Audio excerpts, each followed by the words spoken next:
दोस्तों, चंदौली में हुए एक हत्याकांड से यूपी की सियासत में बवाल मच गया है। अखिलेश यादव लगातार राज्य सरकार पर एक के बाद एक आरोप लगा रहे हैं। उन्होंने ये तक कह दिया कि पुलिस का गठजोड़ साजिश रचकर जाति देखकर हत्या करवा रहा है।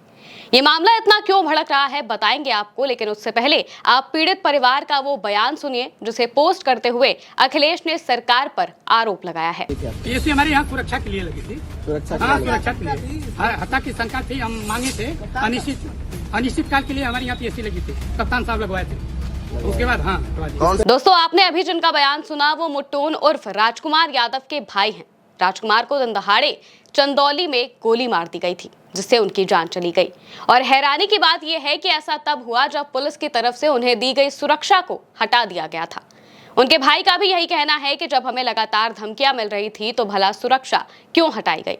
अब इस मामले में अखिलेश यादव की एंट्री क्यों हुई है ये भी बताएंगे, लेकिन उससे पहले आप राजकुमार के भाई का पूरा बयान सुनिए। पीएससी हमारे यहाँ सुरक्षा के लिए लगी थी। सुरक्षा के लिए हत्या की शंका थी। हम मांगे थे अनिश्चित काल के लिए हमारे यहाँ पीएससी लगी थी। कप्तान साहब लगवाए थे। उसके बाद कौन सी बस चलती है आपकी?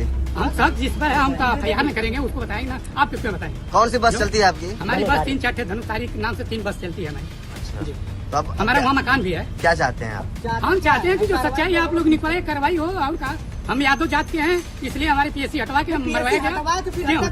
मतलब पीएससी लगवा रहे नहीं। यादव के नाम से पीएससी जब लगी तो क्यों लगी? अगर लगी तो हटी क्यों? हटने के बाद हमारी हत्या हुई है। 1 महीना नहीं हुआ और अभी लिखा 10 दिन पहले समस्या की हमको धमकी मिल रही है कि समस्या की एक यादव की 10 साल पहले हत्या हुई थी। 5-7 साल पहले वो भी प्रधान था। बड़े लोगों के हाथ थे। उसमें धमकी मिली कि नहीं समझो उसके शेष ऐसी हत्या हो जाएगी इनकी भी। अब पीएससी 10 दिन पहले हमारे 20 दिन पहले आखिर लगी तो हटी क्यों? हम मांगे हैं रिकॉर्ड, वो दिए हैं कि दोनों भाई की सुरक्षा में पीएससी लगी है, तो हटी क्यों भैया? यही मरवाने के लिए हटी है। मतलब पुलिस इतनी कमजोर है कि उसको लोकेशन दिया जा रहा है, वीडियो बना के भेजा जा रहा है। पुलिस इतनी मतलब असहाय हो गई है कि कह रही कि हम वहाँ भी जाके अपराधी को नहीं पकड़ पाएंगे। आप आइए। बहुत बोलने की जरूरत नहीं है। दोस्तों, अब इस मामले में अखिलेश यादव सरकार पर हमलावर हो रहे हैं। सपा का डेलीगेशन पीड़ित परिवार के घर भी पहुंचा। वहीं इस मामले पर अखिलेश ने एक्स पर पोस्ट किया। उन्होंने क्या लिखा पहले आपको वो बता देते हैं। दोस्तों, अखिलेश लिखते हैं, उत्तर प्रदेश में सत्ता सजाती और पुलिस का गठजोड़ साजिश रचकर जाति देखकर हत्या करवा रहा है। इसके लिए किसी को मिली सुरक्षा हटाने तक का षड्यंत्र किया जा रहा है। सत्ताधारियों को लग रहा है कि जब उनकी सरकार है तब ना तो कोई जांच होगी और ना ही कोई पकड़ा जाएगा। मुख्यमंत्री ये क्यों नहीं स्वीकार कर लेते कि उत्तर प्रदेश की बागडोर अपराधियों के हाथ में चली गई है। वो आगे लिखते हैं कि ऐसे शासन से अच्छी तो अराजकता होती है, जहां जनता सरकार के भरोसे तो नहीं होती है। सीसीटीवी के सबूत के बावजूद भी जब अपराधी पकड़ा नहीं जा रहा है तो फिर न्याय के नाम पर उत्तर प्रदेश में बचा क्या है? उत्तर प्रदेश की इंद्री शून्य सरकार को छोड़कर सबको मालूम है कि हत्यारा कौन है। उत्तर प्रदेश की जनता इतनी असुरक्षित कभी न थी। उन्होंने आगे लिखा, न्यायालय स्वतः संज्ञान लेते हुए तुरंत कार्रवाई करे, यही हमारी पुरजोर मांग है। हत्यारे, संलिप्त पुलिस और भाजपाई माफिया कोई बचना नहीं चाहिए। अगर शासन ने कुछ नहीं किया तो वो भी इस अपराध में भागीदार माना जाएगा। और सबसे कमजोर, हताश और लाचार शासन भी, जिसका इकबाल नहीं वो सरकार नहीं।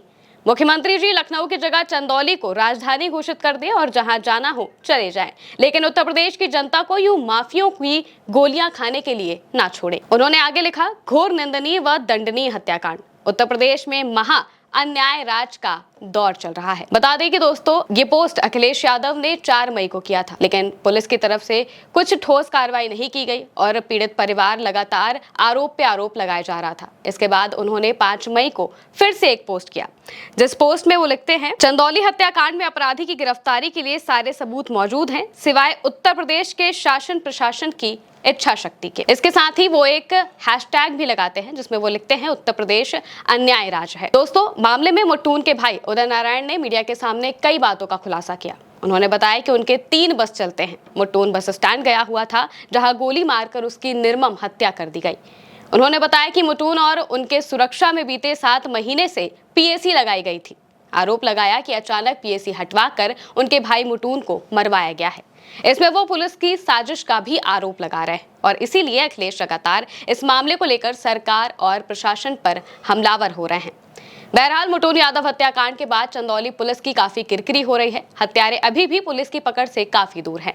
हत्याकांड के खुलासे के लिए एसपी ने टीम गठित कर दी है। माना जा रहा है कि पुलिस जल्द से जल्द इस हत्याकांड का खुलासा कर सकती है। हालांकि आपका इस खबर को लेकर क्या सोचना है, हमें कमेंट करके बताएं। मैं हूं महिमा और आप देखते रहें भारत 100।